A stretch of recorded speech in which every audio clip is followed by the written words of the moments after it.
En los últimos 100 años ha habido un desarrollo creciente de lo que yo llamaría personas cristianas sin iglesia, que sienten que no es necesario ser parte de una iglesia local para ser cristianos, que mientras sigas al Señor eso es lo importante. Y uno de los cambios extraordinarios que ha acompañado a esto ha sido el desarrollo de movimientos y sociedades de los cuales muchos cristianos han estado muy felices de ser miembros. Es solo en los últimos 100 años que ha habido esta avalancha de formación de movimientos, de sociedades cristianas, y todos los demás tipos de organizaciones que traen una cantidad de diferentes tipos de insignias cristianas. Pero es extraordinario que junto con el crecimiento de estas sociedades y movimientos haya habido un declive en el interés de la importancia que tiene la membresía de la Iglesia. Conozco a muchos cristianos hoy que parecen decir algo como esto: lo importante es ser parte del cuerpo de Cristo. Muéstrame que en el Nuevo Testamento donde se menciona la membresía de la Iglesia. Voy a hacer un intento esta noche de eso. Espero que no avergüence a ninguno de ustedes y espero que ninguno se avergüence de mí cuando llegue el momento de las preguntas. Vamos a verlo. Quiero empezar ahora por el Antiguo Testamento. De hecho, el pueblo de Dios, Israel, se llama en el Nuevo Testamento la Iglesia.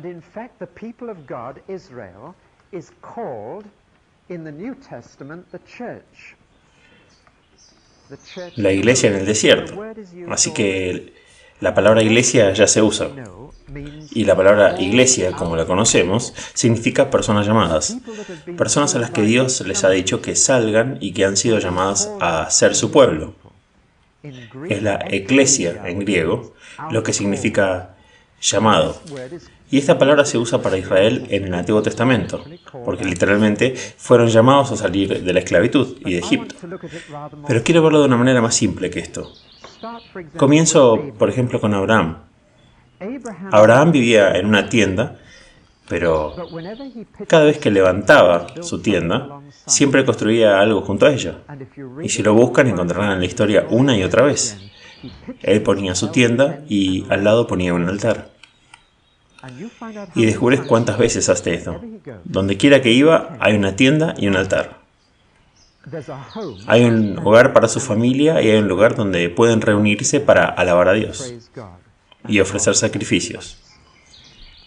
Ahora, un tiempo después, en los días de Moisés, cuando de hecho los hijos de Israel eran llamados la Iglesia, vivían en muchas tiendas de campaña. Había 2,5 millones de ellos en el desierto, por la península de Sinaí.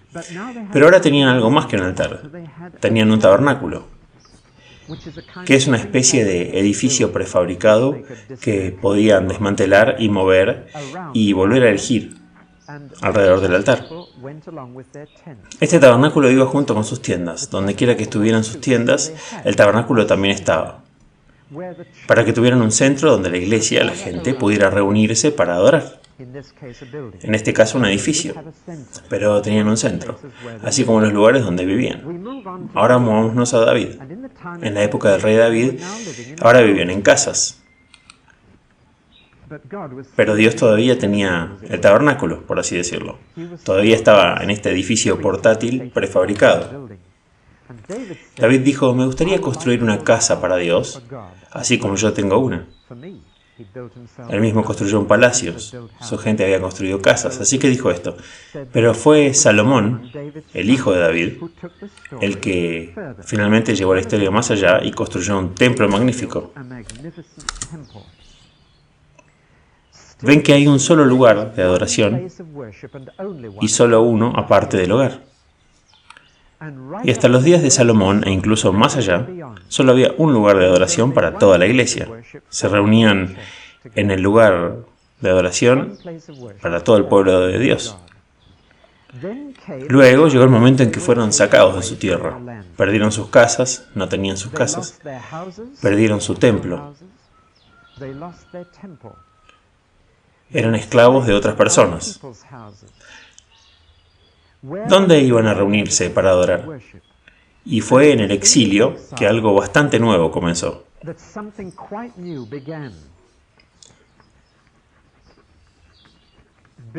erigieron edificios llamados sinagogas. Y la palabra significa juntar. Esa parte de la palabra significa venir y eso es juntar. Así que la iglesia adoraba en los lugares de juntarse. Y allá en Babilonia tenían un número de sinagogas, de reuniones de personas que se reunían para alabanza. Ya no tenían un templo, no tenían altar, no tenían sacerdotes, no tenían sacrificios, todo lo que los ataba al templo. Pero aquí estaban sin sus propias casas, sin templo. ¿Y qué hicieron en la sinagoga?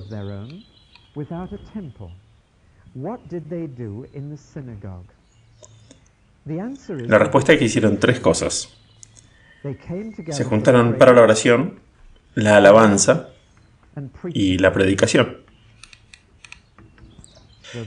Y las tres palabras en hebreo no riman como en inglés, pero esas fueron las tres cosas que se reunieron para hacer. No tenían sacerdotes, no tenían altar, tampoco sacrificios, pero se reunieron para la oración, la alabanza y la predicación. Voy a borrar todo lo demás de la pizarra y les voy a contar un poco más acerca de cómo manejaban la sinagoga. Y se darán cuenta de por qué les estoy contando todo esto, y es bastante importante. En primer lugar, ¿cómo comenzó la sinagoga? La respuesta es que necesitaban 10 hombres mayores de 13 años.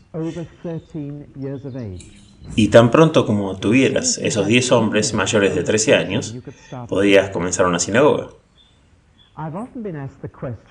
Muchas veces me han preguntado cuándo una iglesia es demasiado grande, y en el Nuevo Testamento la respuesta es cuando llega a unos 6.000. Según el Nuevo Testamento, ese es el tamaño de la iglesia en Jerusalén, o unos 5.000 hombres más mujeres y niños. Supongo que serían alrededor de 10.000. Así que cuando lleguemos a ese número empezaremos a hacer algo al respecto. Pero nadie me ha preguntado nunca qué tan pequeño es el mínimo de una iglesia. Pero es muy interesante que una sinagoga no podía comenzar hasta que tuviera 10 hombres. Ese era un núcleo adecuado.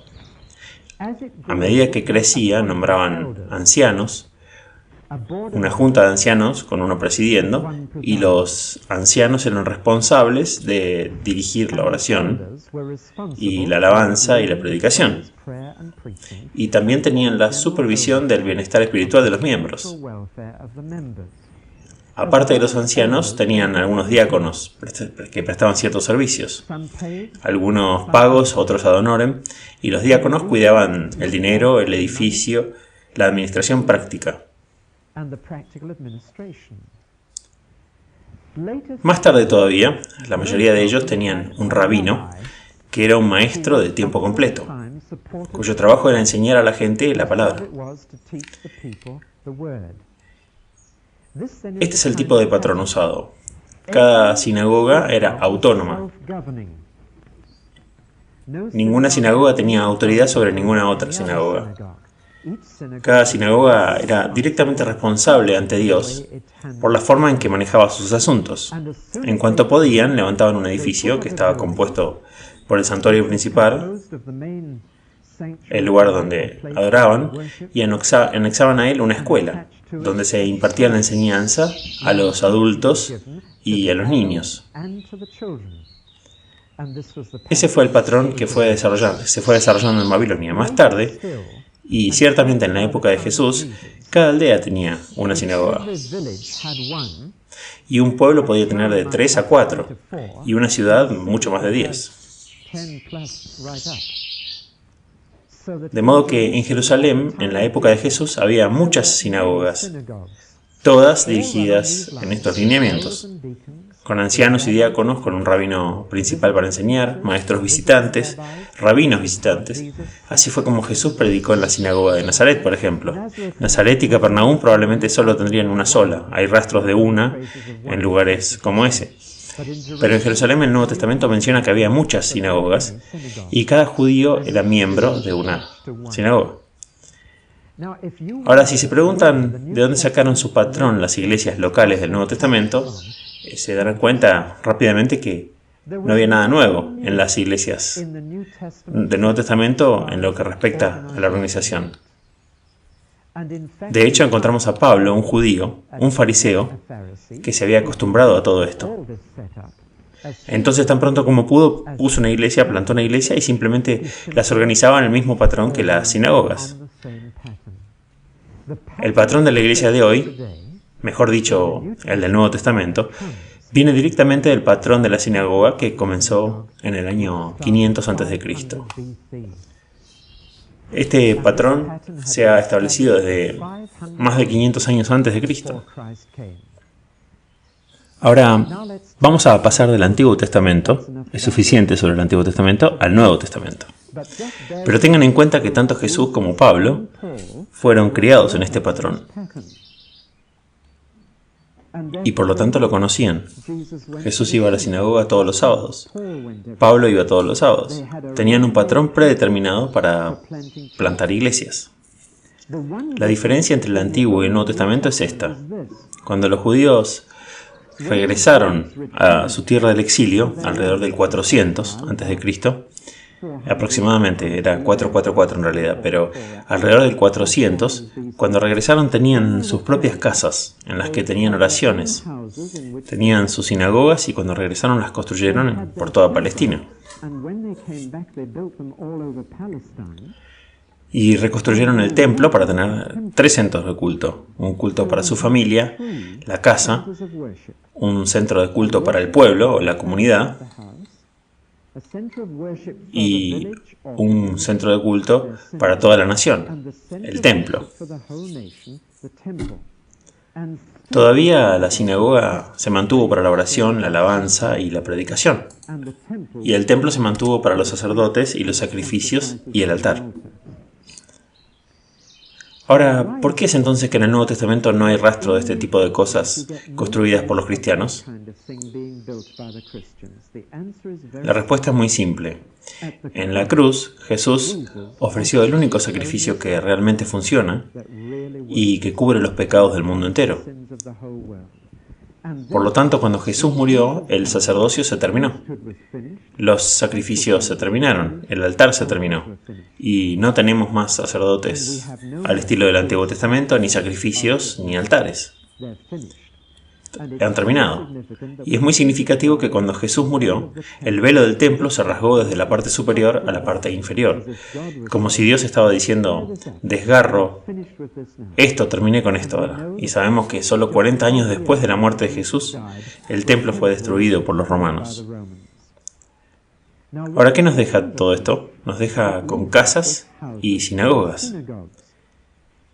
Y como ya no necesitamos sacerdotes y sacrificios y altares, ya no necesitamos un templo, pero necesitamos nuestras casas y nuestras sinagogas. Solamente que la palabra que se utiliza ahora en el Nuevo Testamento para sinagoga ahora es iglesia, que lo distingue de las sinagogas judías. Se darán cuenta, por supuesto, que la mayoría de los primeros cristianos eran de hecho judíos. Hay algunos casos en el Nuevo Testamento donde toda una sinagoga de judíos se vuelve cristiana y la sinagoga se convierte en una iglesia. Pero el patrón de organización sigue siendo exactamente el mismo. Porque lo que la sinagoga hizo por el judío es precisamente lo que la iglesia local debe hacer para el cristiano: proporcionar una comunión, un lugar de comunión en el que pueda adorar y ser enseñado y ofrecer alabanza y oración a Dios y escuchar la predicación. En iglesia y para el cristiano hay 2 centros de su religión: su casa y su iglesia local. No tiene ningún otro centro. Él no tiene un templo al que ir. Tiene una sinagoga local o, digámosle, iglesia. Es interesante que Jesús, estamos en el Nuevo Testamento, Jesús usó la palabra iglesia 2 veces. En Mateo 16 está bastante claro que se usa la palabra iglesia en un sentido universal, cuando dice construiré mi iglesia. Y es muy interesante que comenzó con 12 hombres, uno de los cuales se iba a quedar en el camino y iba a dejar 11, pero ven que tenía un poco más de los días requeridos para comenzar una iglesia o una sinagoga. Lo encuentro muy significativo y sigo pensando que el mínimo para una iglesia local son 10 hombres. Esa es una buena guía aún, si van a formar una nueva iglesia. Si tienes 10 hombres, tendrás casi la misma cantidad de mujeres y tendrás hijos y tienes un buen núcleo. No me gustaría que una iglesia comenzara con menos. Y Jesús no quería comenzar su iglesia con menos de 12 hombres, por lo que ahora tiene 12 hombres. En Mateo 18 lo encontramos usando la palabra iglesia en un sentido muy diferente. Lo encontramos usando la palabra iglesia en un sentido local. Y es una referencia muy importante. Si tu hermano te hace algo, ve y cuéntale su falta, entre tú y él solos. Si no te escucha, así que primero lo vamos a decir solo. Si no te escucha, lleva a 2 o 3 testigos. Si aún no escucha tu reprimenda, díselo a toda la iglesia, y si no escucha a la iglesia, trátalo como un gentil. Quiere decir que no tengas compañerismo con él. ¿Notan algo muy interesante aquí? Algo que quizás nunca hayan notado. 2 o 3 no es lo suficientemente grande para hacer una iglesia. La iglesia es algo más grande que 2 o 3. ¿Ven este punto? Escucho a la gente decir que la iglesia, una iglesia local, es donde 2 o 3 se reúnen en el nombre de Cristo. Y eso dice en Mateo 18. Donde 2 o 3 están reunidos, estoy en medio de ellos. No es suficiente para una iglesia, es suficiente para una reunión de oración. Si lees ese pasaje con atención, 2 o 3 son suficientes para una reunión de oración. Pero una iglesia tendría que ser más grande que 2 o 3. Es claramente en la mente del Señor un cuerpo más grande que los 2 o 3 hermanos que has tomado como testigos. ¿Están todos de acuerdo en esta discusión de que no debemos usar ese texto donde 2 o 3 están reunidos para significar que eso es la iglesia local? Una iglesia en la mente de nuestro Señor era algo más grande que 2 o 3 orando juntos o siendo testigos juntos. Ahora sigamos adelante. En el Nuevo Testamento este es el patrón para establecer una iglesia. Un misionero va a un lugar. Ese es el primer paso. Predica el Evangelio y deja a los conversos en comunión. Y en el Nuevo Testamento avanzaron mucho más rápido de lo que pensamos nosotros ahora. Se iban después de unas pocas semanas, en algunos casos algunos meses, pero dejaban a los conversos en comunión. Un año después, más o menos, regresarían y nombrarían ancianos. Después de 12 meses, los ancianos no serían los más viejos del lugar, sino los que habían progresado más espiritualmente. De modo que ahora la iglesia tenía liderazgo. Y ahora era una iglesia establecida. Ahora se podía dejar a la iglesia para que siguiera adelante por sí misma y tuviera sus propias iglesias bebés y hiciera su propio evangelismo. 3 pasos. Predicar el evangelio es lo primero. Cuando eso ha tenido un efecto en varias vidas, los conversos quedan en comunión. El misionero todavía tiene el deber de guiarlos. Puede hacer esto yendo a verlos, escribiéndoles cartas. La mayoría de las cartas en el Nuevo Testamento se escribieron en este tipo de entorno. Y luego se designa a los ancianos para que proporcionen el liderazgo. Y las 3 palabras que quiero que noten son evangelio, liderazgo y comunión. La iglesia queda establecida en ese lugar. Va a hacer muchas cosas, bautizará, tendrá la cena del Señor, adorará, evangelizará, pero la clave para el establecimiento de la iglesia local son estas 2 cosas. Y una iglesia local no es solo una comunión, es comunión con liderazgo.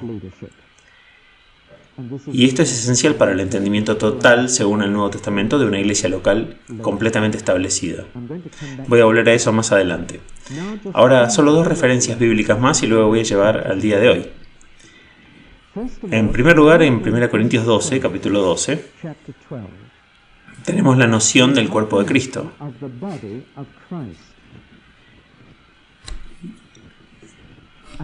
Y una de las cosas más sorprendentes en este capítulo es que el cuerpo de Cristo Es una frase que se aplica a la iglesia local. Cuando Pablo dice, ustedes son el cuerpo de Cristo, a los corintios, no dice, son parte del cuerpo de Cristo que está en Corinto. Y ninguna parte del cuerpo debe decirle a ninguna otra parte, no te necesito. Hoy en día tendemos a escuchar esta frase, el cuerpo de Cristo, aplicado más a la iglesia universal, y el Nuevo Testamento también hace eso, pero en 1 Corintios 12 Pablo está hablando con una iglesia y dice, ustedes son el cuerpo, y todos se necesitan unos a otros y necesitan vivir juntos, y no deben decir, yo no te necesito. Ahora, lo que está diciendo es esto, ningún cristiano debe decir que no necesita la iglesia local. Eso es lo que dice. Uno no debe decirle a la gente en su localidad que son cristianos, que no los necesita. En Apocalipsis 2 y 3 se describen 7 iglesias locales en 70 años después de la muerte de Cristo. Estas 7 iglesias son todas independientes entre sí, aunque están a la vista unas de otras. Y lo único que está claro en el Nuevo Testamento es que las iglesias locales están separadas de unas de otras. Y Cristo las trata por separado. No están organizadas en cuerpos cada vez más grandes, más arriba, más piramidales. Siguen siendo las iglesias de Filadelfia, de la Odisea, de Tiatira. Están a la vista entre ellas. Y sin embargo son distintivos y Cristo trata con cada una por separado. Lo que estoy tratando de hacer es construir una imagen en su mente de las iglesias locales. Vayamos un poco más lejos y permítanme subrayar 2 cosas y dejarlas bien claras en la pizarra. Las 2 cosas que hemos visto que son esenciales para una comunión eclesiástica plenamente establecida son comunión entre los miembros y liderazgo. Estas son las 2 cualidades fundamentales de una iglesia local. Vayamos a nuestra situación actual. Estamos hablando de la segunda mitad del siglo XX, en el sudeste de Inglaterra.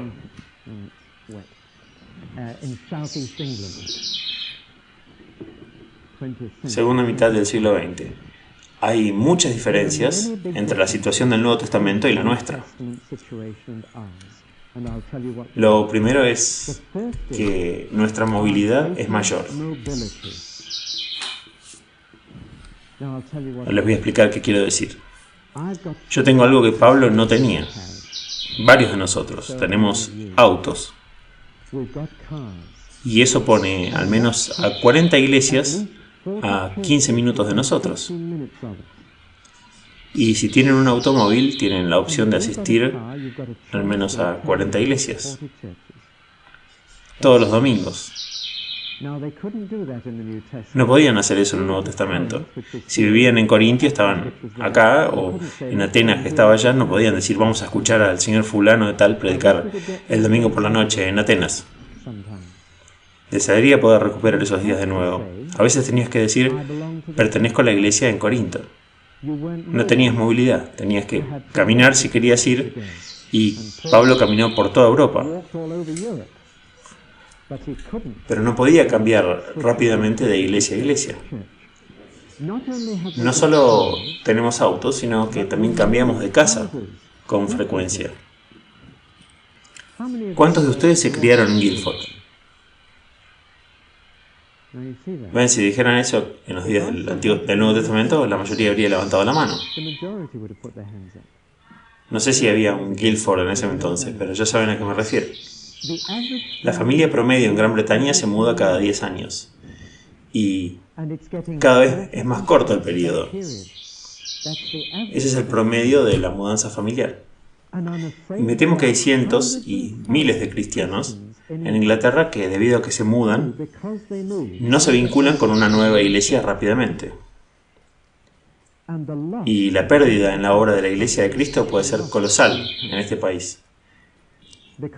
Porque si me mudo cada 10 años, hacia el final de la mudanza comienzan a sacar las raíces del lugar porque dicen, no sirve de nada asumir la enseñanza de la escuela dominical ahora, me voy a mudar en un año o en 6 meses. Así que te mudas de nuevo a otro lugar, te tomas otros 12 meses para decidir a qué iglesia vas a ir y hay una brecha en tu servicio cristiano. Lo mismo sucede 10 años después, cuando te mudas de nuevo. Y puedo estar exagerando todo esto, pero creo que pueden ver lo que está sucediendo y es a una escala alarmante que sucede. Por lo que posiblemente una décima parte de los cristianos que se mueven por Inglaterra no están entrando directamente en una iglesia local y se les niega el servicio para el reino. Somos mucho más móviles ahora y la población está en constante movimiento. Esa es una gran diferencia entre nuestra situación y la del Nuevo Testamento. En el Nuevo Testamento, si alguien se mudaba, había una sola iglesia donde ir. Y tenían que ir y se metían en ella y estaban en el primer domingo que llegaron y eso era todo. No tenían la opción que tenemos ahora. El segundo gran factor de nuestro día es lo que se llama la urbanización. Señor Ray, me estoy quedando sin tiza. ¿Podría traerme una pieza más? Gracias. Ahora, ¿qué es la urbanización? Dos cosas. En primer lugar, estamos viviendo en comunidades más grandes. Nos sorprende cuando descubrimos cuán pequeño era todo en el Nuevo Testamento. Diminuto. Guildford parecería una metrópoli para la mayoría de las ciudades del Nuevo Testamento. Eran lo que llamamos aldeas. Si estuvieses en Roma, aún en Roma, es más pequeña que Guildford. Y esa era la gran metrópolis. Pero la mayoría de las ciudades eran bastante pequeñas. Y lo suficientemente pequeñas como para que una iglesia se ocupe de todo el pueblo. Podía ser una iglesia grande, por supuesto. Podía tener 10.000 miembros, pero todavía era una iglesia bajo un solo grupo de ancianos. Y se reunían como un todo. Por ejemplo, en Jerusalén se reunieron en el templo, todos juntos. Pero se dividían en grupos de casas. Por lo tanto, en una ciudad más grande tendrían una iglesia con grupos de casas dispersos, pero los ancianos seguirían supervisando toda la iglesia, porque la comunidad era lo suficientemente pequeña. ¿Qué está sucediendo hoy en día? No vivimos en pueblos, sino en ciudades, en comparación con el Nuevo Testamento. Y las comunidades en las que vivimos hoy en día son demasiado grandes para ser atendidas por una sola iglesia. Sería una tarea imposible para un grupo de ancianos. Ahora, por ejemplo, mencioné el otro día que los hermanos tenían este problema. Se atascaron en el principio de que solo debe haber una supervisión en cualquier comunidad y por lo tanto Londres es una comunidad para ellos. Los hermanos libres habla. Había una supervisión en Londres y eso resultó muy difícil. ¿Cómo podría un grupo de ancianos cuidar de todos los cristianos en Londres? ¿Entienden el problema? Guildford ya es demasiado grande según los estándares del Nuevo Testamento para ser tratado como una sola comunidad. Y hay un segundo problema con la urbanización y es que esta comunidad es cada vez más impersonal. Cuanto más grandes son las comunidades, más impersonales se vuelven y más dejan de ser comunidades. De modo que la gente ya no se conoce y por lo tanto no puede haber una iglesia en una comunidad donde la gente no se conoce. En una comunidad donde la gente realmente se conoce, hablan, tienen contacto, compran esta comunidad, compran juntos esa comunidad donde todos se conocen, pueden ser atendidos por una sola iglesia. Pero esto es rara vez así hoy en día. Mi hermana, que vive en un bloque de apartamentos en Londres, vio un ataúd sacado de la puerta principal de los apartamentos y no tenía idea de quién había muerto. La más mínima idea. Y probablemente hay personas que viven a 100 metros de ustedes que simplemente no conocen. Eso no habría sucedido en la ciudad del Nuevo Testamento, que eran pueblitos. En un pueblo sabrías todo de alguien a 100 metros de distancia, demasiado. Ellos sabrían todo sobre ti, pero en áreas urbanas, y Guilford es un área urbana, hay gente a 100 metros de ustedes que no conocen. Díganme si estoy equivocado, pero creo que tengo razón. Hay gente a 100 metros de mí que no conozco. Entonces estamos en una comunidad impersonal. Por lo tanto, la iglesia no puede servir a la comunidad porque no hay una comunidad para servir. Lo que debe suceder entonces en estas áreas más grandes, como Guilford y el distrito circundante, con 100.000 personas en él, hay una sola forma de afrontarlo. Y es que en ese área deben haber iglesias que crean su propia comunidad y traen a la gente a tener relaciones entre ellos. De modo que la comunidad en la que se sirve en la iglesia sea la comunidad de personas dentro de ella y se incorporen a ella. Espero no estar profundizando demasiado para ustedes, pero ¿cómo pueden estudiar el nuevo patrón? La iglesia, por lo tanto, no solo debe tener vida espiritual, debe tener vida social en el sentido más profundo de la palabra. Mientras que en el Nuevo Testamento las personas se conocían entre sí ya por vivir en pueblos. En nuestros días ya no es así. Incluso cuando vienen a la misma iglesia. No creo que haya una persona en esta sala que conozca a todos los demás. Y quizás a la mayoría de las personas que están a su alrededor. Y sin embargo, ustedes están todos aquí porque de alguna manera se han relacionado con esta iglesia. Están aquí porque tienen algún vínculo para que en esta comunidad vasta, impersonal y urbanizada, las relaciones se tienen que crear donde la gente pueda relacionarse entre ella y pueda relacionarse con Dios. Ese es el patrón. Y hemos pasado el día en que realmente podemos seguir el Nuevo Testamento en ese sentido, de tener una simple iglesia local en cada comunidad. No podríamos hacerlo ahora. Es interesante que incluso en esos días, en las ciudades muy grandes, tenían que tener más de una sinagoga. Y la sinagoga se convertía en una comunidad a la que servía la sinagoga. Hay una tercera diferencia entre los días del Nuevo Testamento y nuestros días, y es esto: el denominacionalismo. No tenían eso en esos días, pero tenemos que vivir con eso ahora. Tenemos católicos, romanos, anglicanos o presbiterianos, tenemos congregaciones que pronto vendrán para unirse con nosotros este año para formar la Iglesia Reformada Unida. Tenemos bautistas,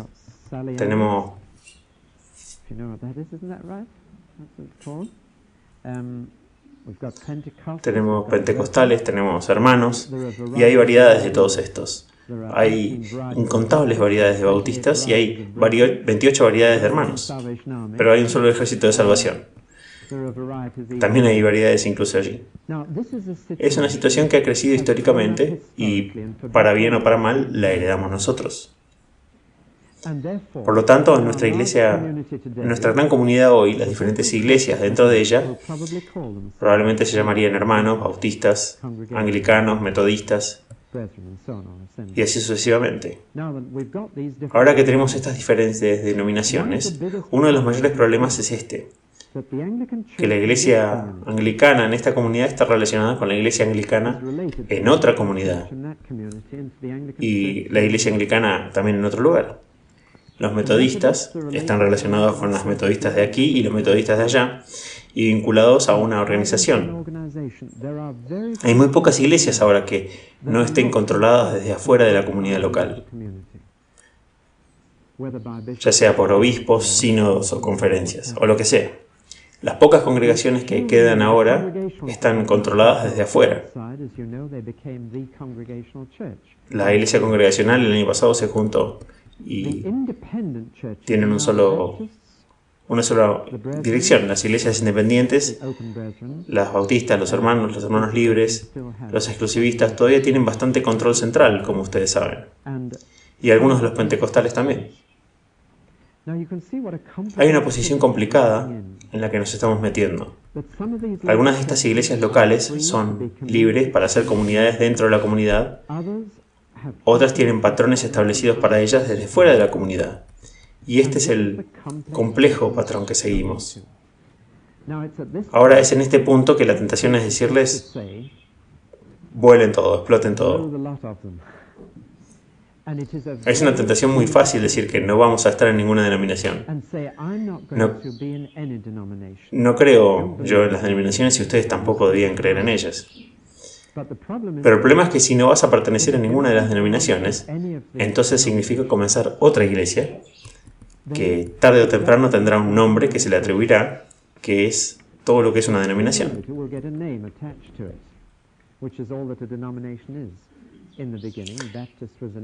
En un principio los bautistas eran un apodo y los metodistas también.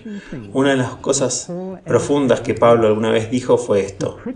Criticó a los que decían yo soy de Pablo, los que dijeron yo soy de Apolos, los que dijeron soy de Cefas y los que decían yo soy de Cristo.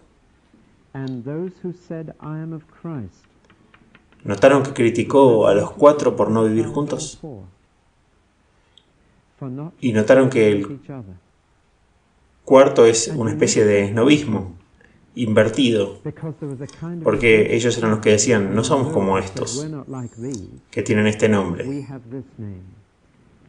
Pablo está diciendo, de hecho, todos ustedes deben estar bajo ese nombre. En el primer lugar donde fui ministro estaba en Lerwick, en las Islas Shetland. Había 7 iglesias en un camino que comenzaba con una magnífica iglesia episcopal en un extremo. Nosotros estábamos a mitad de camino y justo al final había una pequeña choza que tenía un tablón de anuncios, el más grande de todos, y estaba escrito la Iglesia de Dios en Lerwick. Tan pronto como se puso ese tablero implicaba que el resto de nosotros no éramos la Iglesia de Dios. Y eso es un problema real. Suponiendo que dejamos de llamarnos la Iglesia Bautista y dijéramos la Iglesia Cristiana en Guildford. ¿Entienden lo que se dice sobre los demás en esa frase? Este es uno de los problemas. Y voy a decir que creo que tenemos que vivir con eso.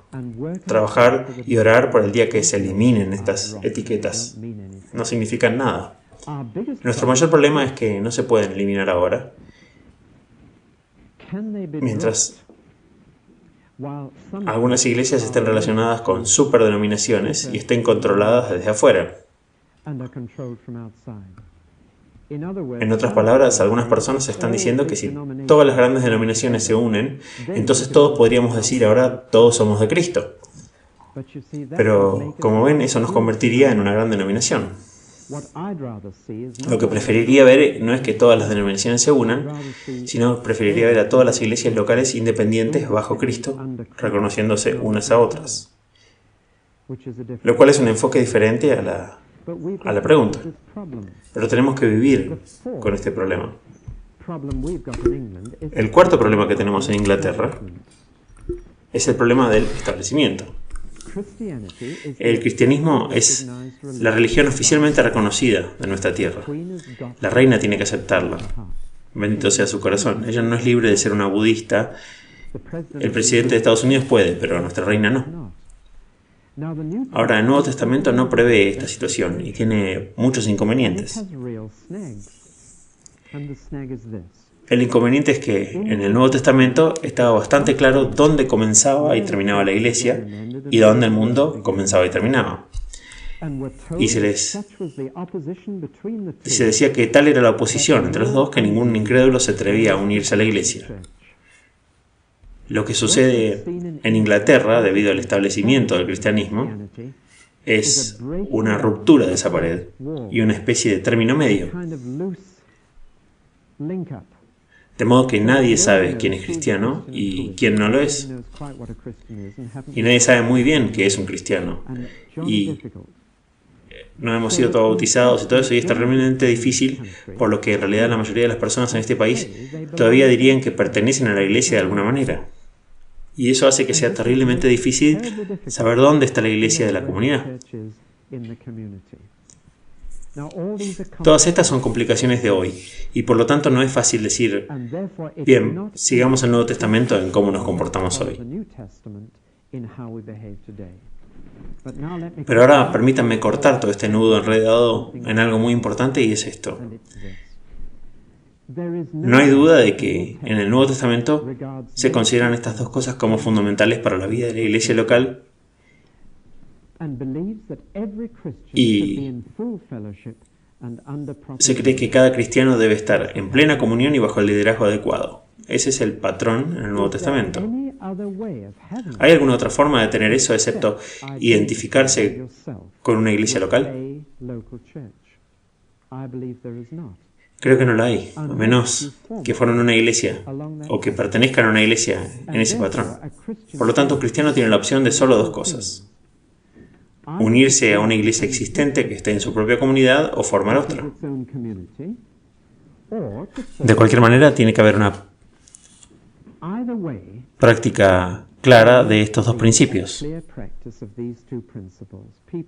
Que las personas estén en plena comunión unos con otros, con todas las cosas en común, compartiendo todas las cosas y bajo el liderazgo dado por Dios. Y esa es la única opción. No veo ninguna otra opción para que el cristianismo de hoy practique estos principios del Nuevo Testamento, excepto identificándose con una iglesia local o formando una nueva. Ahora, en este punto alguien dice, ¿dónde mantiene el Nuevo Testamento una lista de miembros? La respuesta es que mantenían registros escritos. No sé si se dan cuenta de esto, pero puedo leerles palabras como inscrito y alistado, que se usan en las epístolas del Nuevo Testamento.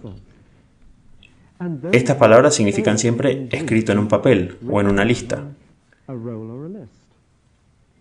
No hay duda de que llevaban registros escritos. Como estaban en comunidades más pequeñas y todo el mundo se conocía, era mucho más fácil. Probablemente no irían todo el tiempo a los registros, tanto como necesitaríamos hoy en día, pero ciertamente tenían registros escritos. Y cuando una persona se trasladaba de un lugar a otro, se mandaba una carta de recomendación, un registro escrito nuevamente.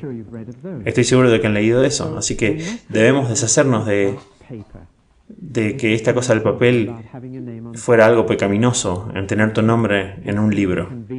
El papel es simplemente una manera conveniente de ayudar a la memoria. Podríamos, supongo, mantener el registro de la membresía de esta iglesia en la memoria de Philip o en la mía. Sería peor que la de Philip. Los chinos dicen, la tinta más débil es mejor que la memoria más fuerte. Así que no hay ninguna objeción para escribir o anotar los nombres en un libro. Lo que importa es esto. La mayor diferencia entre la situación del Nuevo Testamento y la situación nuestra actual es que, literalmente, cuando ibas a un lugar nuevo no tenías opción de a qué comunidad ir y a qué liderazgo ibas a obedecer. Ahora tenemos la opción. Y para bien o para mal, tenemos que elegir qué confraternidad y qué liderazgo ha de ser el nuestro. Lo que no podemos hacer es elegir estar fuera de estas dos cosas. Una persona que profesa seguir a Cristo y no tiene en cuenta lo que dijo sobre la iglesia local, no lo está siguiendo plenamente.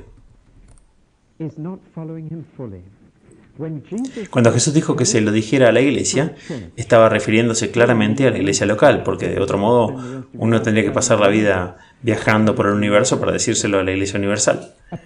Una persona que no se identifique con una confraternidad y un liderazgo, ¿cómo obedece esta palabra del Señor? ¿Cómo se enfrenta a eso? Una persona que dice, bueno, no voy a estar en ninguna iglesia. Voy a ir a donde el Espíritu me lleva. Y eso significa que podría estar acá un domingo, en el siguiente en otro lado y en otro en ningún lugar. O se reúne con algunos amigos en su casa un domingo. Una persona así, cuando llega a esto que dijo el Señor, ¿qué hace? La respuesta es que no puede obedecer al Señor porque no ha elegido un compañerismo y un liderazgo para pertenecer. Y es por eso que creo en estas 5 palabras que aparecen en ninguna otra parte del Nuevo Testamento, pero tenemos la clara enseñanza de que el cristiano tiene que estar plenamente identificado con una comunidad y un liderazgo. Y la única manera de hacerlo en la situación actual es ir a una iglesia y decir, esta es mi hermandad y el liderazgo de esta iglesia es mi liderazgo. Por lo tanto, la iglesia a la que se lo dirá será esta iglesia. Y eso es todo. No, ni más ni menos. Lo que quiero decir con membresía de la iglesia. Y eso es lo que el Nuevo Testamento quiere decir también. No necesitaran elegir porque no tenían opciones en esos días. Ahora tenemos que ir y decidir a cuál ir. La única razón por la que esta iglesia tiene una lista de miembros donde están escritos los miembros es que es la lista de los que dicen, esta es la iglesia a la que yo iré y le diré las cosas. Esta es la comunidad de la que formo parte, como parte del cuerpo de Cristo. Y este es el liderazgo del que buscaré la guía y lo que el Señor tiene para mí. Así que, ¿qué iglesia escoge uno? Ahora veamos esta pregunta tan complicada.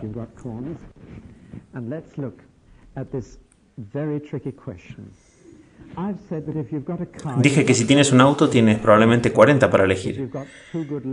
Si tienes dos buenas piernas probablemente puedas elegir unas 15. Estoy hablando de Guilford. Ahora, ¿cómo decides a cuál unirte? Voy a dejarlo que me lo digan ustedes. No se sientan avergonzados. Solo griten las cosas que creen que buscarían.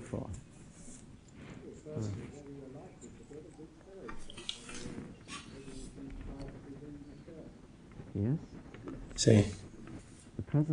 La presencia de Cristo, una buena convivencia, base bíblica, sí, alimento, enseñanza.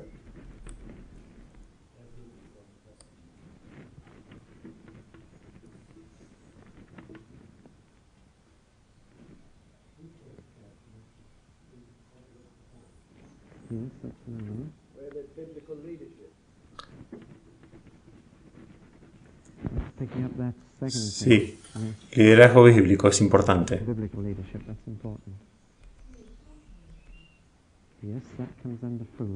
Sí, eso viene también dentro de alimento espiritual. Bien. Lo están haciendo muy bien, sigan.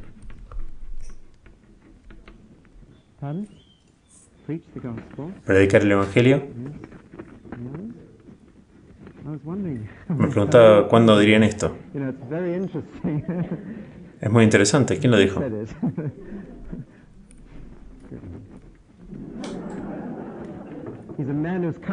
Es un hombre que ha salido antes de las 10 para llegar aquí.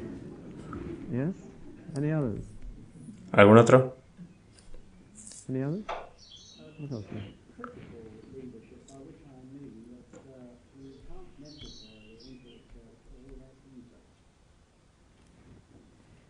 ¿Te importa si escribo disciplina? Porque creo que eso retoma lo que dices y lo pone en un tema más grande.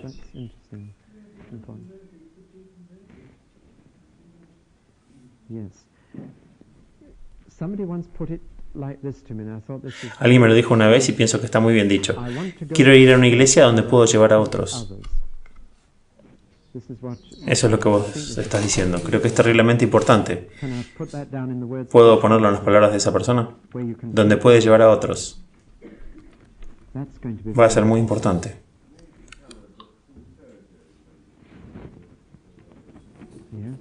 Bueno, Cristo dijo tanto sobre la hipocresía que creo que podemos poner eso también.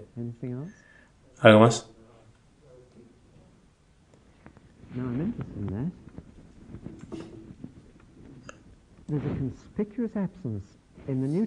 Hay una ausencia en el Nuevo Testamento de niños que son cuidados por la iglesia. Siempre se asume que el trabajo es de los padres. Solamente digo eso. Estoy hablando del tesoro de la unión cristiana, la unidad de la Escritura. ¿Algo más?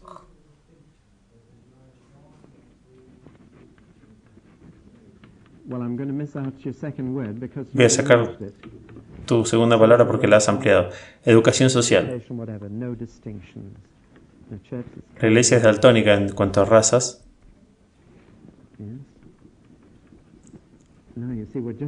Vamos a estar haciendo una pequeña lista. Vamos a buscar profundamente. Oración.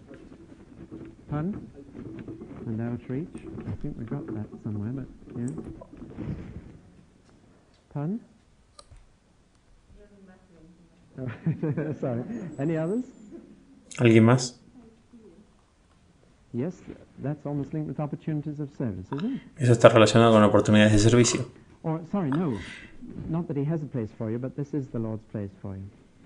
No que tenga un lugar para vos, sino que la iglesia sea el lugar del Señor para ti.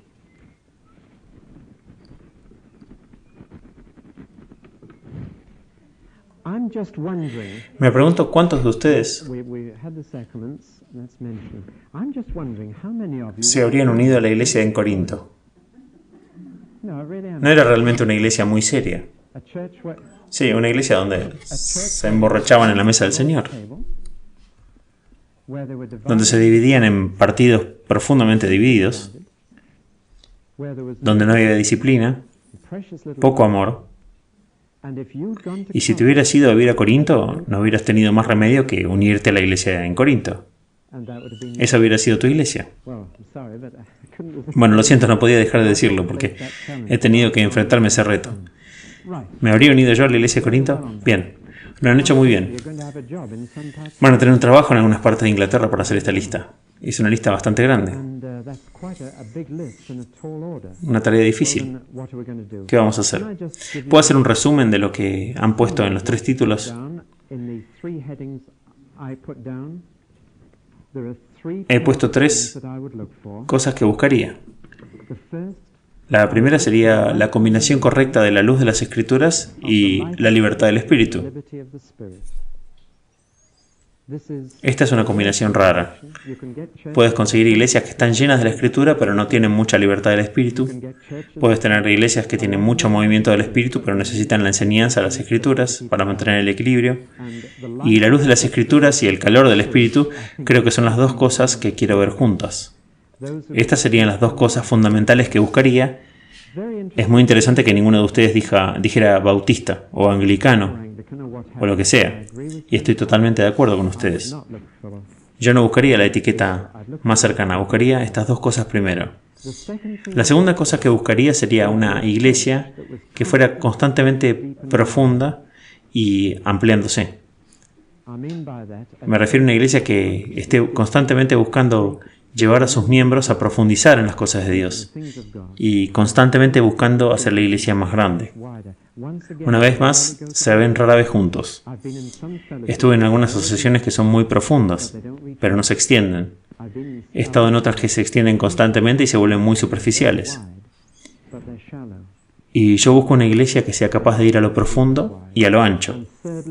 Y en tercer lugar y último lugar, busco una iglesia donde pueda dar y pueda recibir.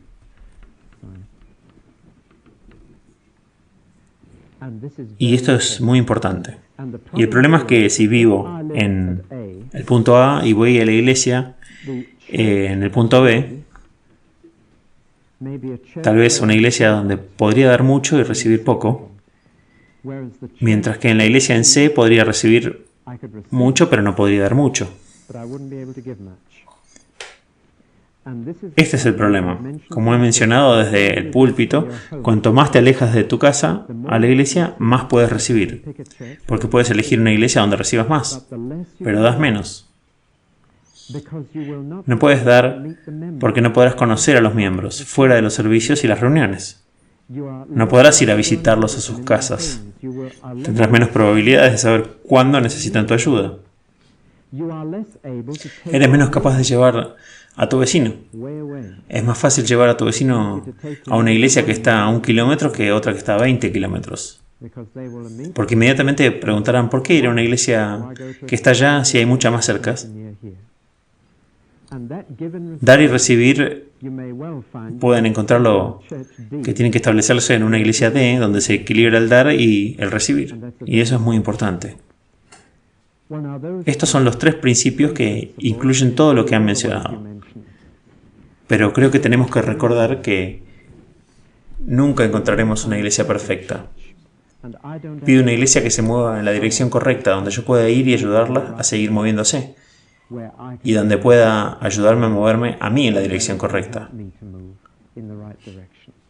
De hecho, preferiría estar en una iglesia que no haya llegado. No sé si entienden lo que quiero decir. Es algo horrible estar en una iglesia que llegó. ¿Han estado alguna vez en una? Me invitaron a ser pastor en una, y me temo que una sola visita me desanimó. Ya habían llegado. Todo era perfecto, todo era bíblico, todo ordenado en ella. Me asustó. Probablemente sea un comentario sobre mi propia falta de santificación, pero realmente sentí que no podía ir allí. Llegó, y todo el mundo piensa que llegó. Preferiría estar viajando con la gente que sé que se está moviendo en la dirección correcta. Por fin vamos a bajar esta iglesia justo aquí. Se está acabando la cinta, tengo 2 minutos. ¿Qué diferencia hay si te unes a esta iglesia? Bueno, compartes la responsabilidad. Si disfrutas de lo que esta iglesia ofrece y si sientes que va en la dirección correcta, ¿quién la mantiene en esta dirección? La respuesta es que los miembros lo hacen. No es el ministro. Los ministros van y vienen y su poder es definitivamente limitado. Son los miembros los que dan forma a la iglesia. Otros pueden beneficiarse de ello, pero son los miembros los que deciden sobre la dirección básica de la iglesia. Son los miembros los que llaman a un pastor. En segundo lugar, cuando te unes a la iglesia, se te considera bajo la dirección y el cuidado de esa iglesia. Cuando alguien está simplemente visitándonos, no sabemos si está bajo nuestro liderazgo y cuidado, si han elegido estar o quieren estar. Pero a los que piden ser miembros los nombramos inmediatamente un visitador pastoral para que los atienda. Los consideramos bajo la guía de nuestro liderazgo. Los consideramos como nuestra responsabilidad de cuidar espiritualmente. Han dicho, esta es nuestra familia. En tercer lugar, consideramos a nuestros miembros como disponibles para el servicio. Alguien que nos dice queremos ser miembros, entonces consideramos que es alguien a quien podemos acudir y decir, aquí hay un trabajo que te gustaría. Otros pueden ofrecer trabajos, pero nos sentimos libres de ir a un miembro y preguntarle si quiere aceptar un trabajo, y de hecho el liderazgo de la iglesia se une a los que han llegado a esta responsabilidad. En cuarto lugar, hay definitivamente una relación más profunda entre los miembros. Muy definitivamente. No es porque los miembros quieran ser superficiales con los demás, pero voy a decir la diferencia en una palabra. He notado que, con pocas excepciones, y ciertamente hay algunas excepciones, cuando una persona entra en la membresía, comienza a usar 2 palabritas que demuestran que han cruzado una línea. Empiezan a hablar de nosotros en lugar de ellos. Y esto es inconsciente. Nadie les dice que hagan esto, pero lo noto o a lo sumo alguien les dirá, y alguien vendrá y dirá, tú, ¿has pensado alguna vez en hacer algo en esto o aquello en la iglesia? ¿O por qué no lo hacen de esta manera? Entonces alguien viene y empieza a decir, ¿por qué no lo hacemos de esta manera? Es una diferencia. Es realmente una línea que se cruza y se puede notar. Ahora hay algunas personas que no son miembros, que se han identificado tanto con nosotros, que ahora hablan así, pero es una excepción. La regla general es que los que han dicho, en esta comunidad de todas las iglesias, esta es la única donde tengo compañerismo y liderazgo, empiezan a decir nosotros, y la diferencia es muy marcada.